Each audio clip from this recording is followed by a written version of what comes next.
security consideration is an omnibus concept. Omnibus concept, I repeat. What defines security consideration is bigger than what an individual can imagine. It is only the convenience of government that defines what is supposed to be. Secondly, coming to state police, I must remind ourselves or our people that as a country, in the last 20, 15 years, we have practiced some modicum or format of state policing in our different states in the country, including Rivers State there. In Rivers State on the ground there, we have some security entities that are under the control of the state government. There are some they call ONELGA or something similar to that. OSPAC. OSPAC, thank you very much. So there's something we call OSPAC. By all intents and purposes, what we call OSPAC is a state policing entity. What President Tinubu is saying this time now is that some of these state policing entities with diverse names, nomenclature, and terminology has to be formalized with a constitutional phraseology of police. State police, the constitutional phraseology, so that this adaptation of state policing model using many diverse terminologies and concepts can be put at bay. For example, in some states, as we have OSPAC, in some states we have Amoteku. In some states, we call it state vigilante. In some states, we call it Hizba.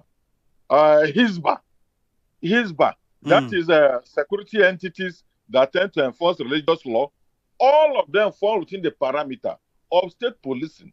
So in order to reduce this ambiguity to the minimum, that is why our president, in his usual strategic thinking, has emphasized and brought out a policy platform for us to have state policing in a constitutional and functional way, so that this diversity and heterogeneous configuration of security in states and local areas will be in line, and it will make Nigeria to be better. So my own understanding and my appeal to our people is that state policing has been with us in some ways that we know, and formalizing it is a concept that the present presidential policy is saying, and we must get across and come on board.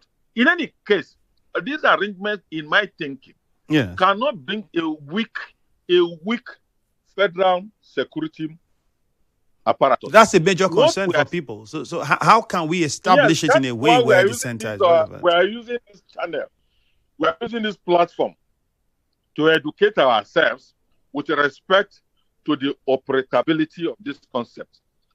The state policing do not mean that national police or federal police will vacate the scene. That is not. It's just like in the judicial services. We have federal high court, we have state high court. That do not mean that the existence of state high court has vacated the essence or reduced the power of federal authority in judicial services. It does not go in that way. As we'll go along with the formalization of our state policing model in our country, there will be constitutional definition, constitutional responsibility. That is the essence of what the president is saying.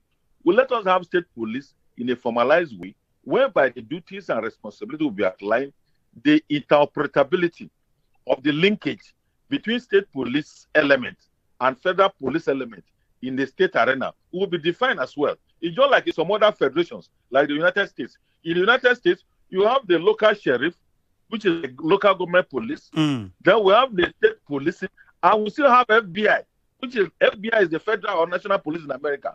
And I can tell you that even in America, that most of you have visited, you have stayed, and you have studied, you discover that in any state, you see FBI offices will still be located in states. There are sometimes the national troop will be located in the state, but the sheriff and the state police will be doing work. So does that mean that we have a situation where for certain crimes, you might need the intervention of the national? The channel of responsibility will be defined. That's why we are talking about the constitutional provision for state police, in the sense that some elements of crime, particularly miscellaneous offenses, minor crimes, certainly will be within the precincts within the remit of state police. Whereas felonious situations, aggravated criminality, like armed robbery, like arson, interstate terrorist activities, all those things will run within the remit of the national police. And that do not even mean that the state police will not make some contributory effort. That is why I use the word interoperability. The interoperability, that is to say, how the two of them operate in the field when major crimes occur.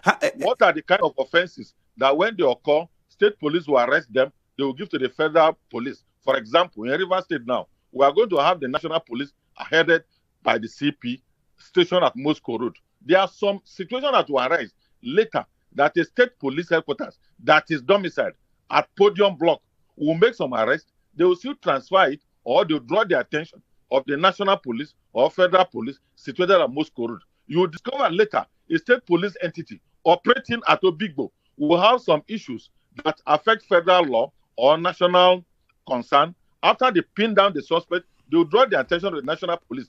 That's the interpretability I'm talking about. Whereas miscellaneous offenses, like two people fighting, we are looking for market space. My husband did not come home last night. He poured soup on me. My husband side took our car, and I saw them at my two market. All those kind of miscellaneous matters will be dealt with by the authorities of the state police. That is at the lower grassroots level. But major issues like currency offenses, drug-related offenses, and all these related matters that are of terrorist nature will be dealt by. How do we then this saying this on now and on paper looks fantastic, but of course we know every system has its flaws, and there are people that would want to take advantage of certain loopholes. But because of the time, we can't go into all of those details. However, it's important to discuss welfare. At the moment, there is issues with salaries and welfare of the current police force and staff strength that the police has. If we then, and there are state governments who have not been able to even properly implement new minimum wage, payment of pension arrears, and so on and so forth, with the current workforce that they have, how would we then be able to ensure that adding the state police to the various states, we don't have this problem where the welfare becomes worse or at best stagnant?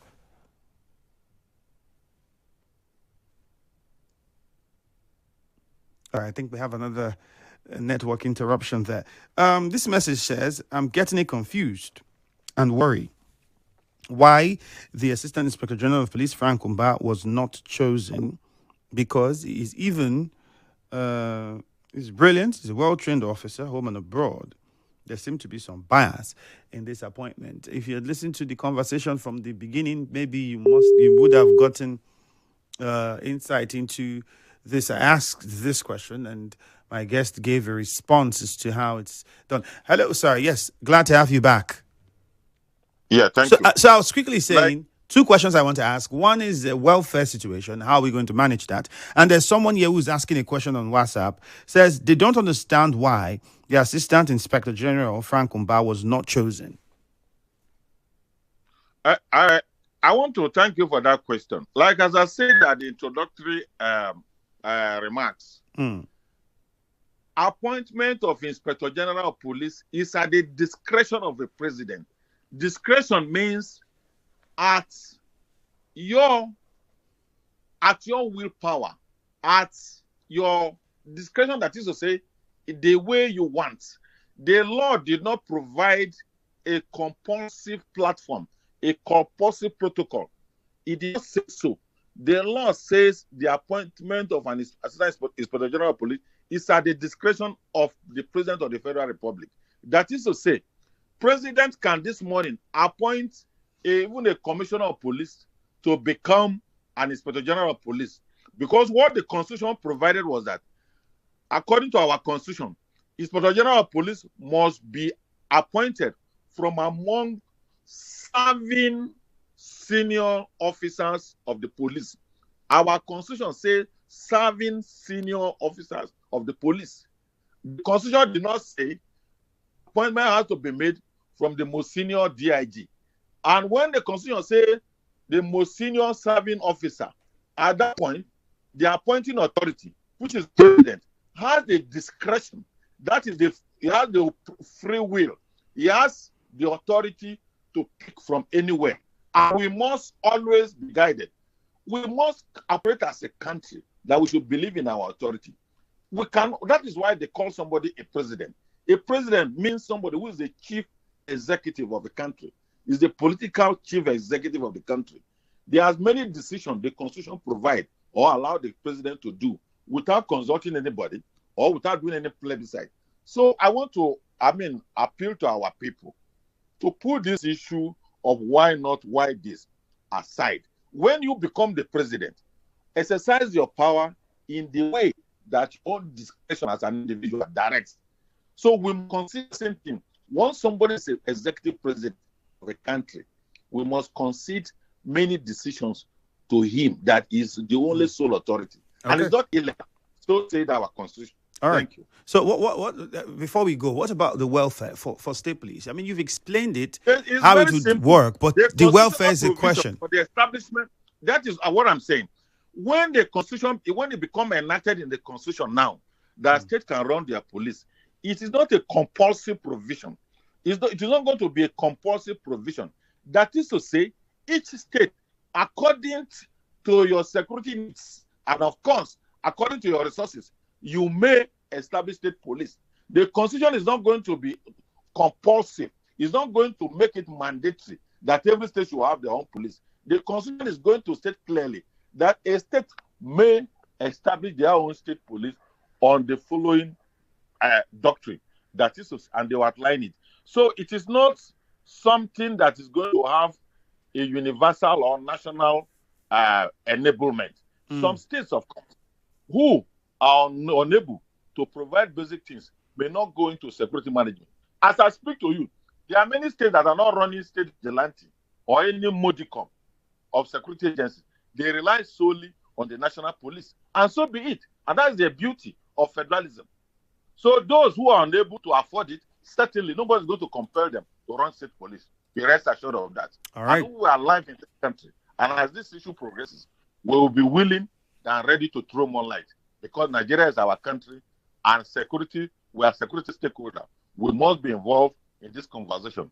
And any matter that takes different shape with respect of this issue, we believe that with time we are going to come back to the studio to continue to educate ourselves. Thank you. Thank you very much, former AIG Abutu Yaro. Thank you for your time. We'll definitely love to have you another time to discuss more on this. In the meantime, have a great day and thank you once again.